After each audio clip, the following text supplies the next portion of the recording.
फौरी तौर पर तो सरकार को और जो निगोशिएट कर रहे हैं उनको तुरंत एक पोजीशन जनता को बताना चाहिए। देखिए, अनसर्टेनिटी बहुत है, धुंध है।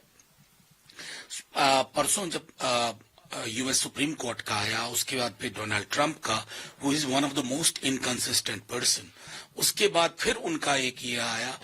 मैंने जब कहा तो कल शाम में एक सैनिटाइज्ड प्रेस रिलीज आती है। मतलब I don't know who is advising this government. ये चिंता का विषय होना चाहिए और मैं समझता हूं कि नए सिरे से we should go for a fresh negotiation. ये माई वे और हाईवे वाले अप्रोच से बात नहीं बनेगी।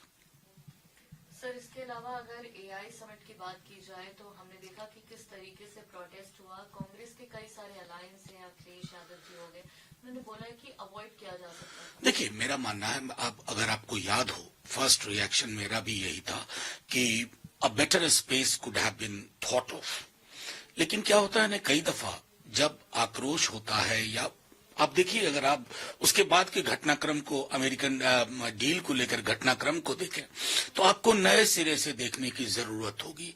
और प्रोटेस्ट और मूवमेंट का एक मल्टी लेयर्ड स्ट्रक्चर होता है और कई दफा जब हम बहुत ही एक ऐसा पोजीशन लेते हैं जो कई दफा लिबरल ग्रुप्स की एक अपनी चुनौती भी होती है, अपना द्वंद्व भी होता है, तो हम इसलिए मैंने बाद में कल एक आलेख लिखा, क्योंकि ये विषय मैं पढ़ाता हूं अपने विश्वविद्यालय में। उस आलेख में इसको मैंने नए सिरे से समझने की कोशिश की है। सर, लेकिन अगर बीजेपी की बात की जाए तो ये लगातार क्लैरिफिकेशन दे रहे हैं या यही बोल रहे हैं कि जो जगह चुनी गई वो बहुत गलत थी। हमेशा जो एलओपी है वो बाहर की धरती पे जाकर के देश की बदनामी करते थे। अब देश में जब विदेशी लोग थे वहां पे करवा दिया। मुझे कोई ये बताए, क्या प्रोटेस्ट इससे पूर्व नहीं हुआ है इस देश में? खुद बीजेपी ने नहीं किया है। मतलब ये क्या होलियर देन दाओ एटीट्यूड क्या है भाई? आप एलओपी को राष्ट्र की सुरक्षा के लिए खतरा बताते हो।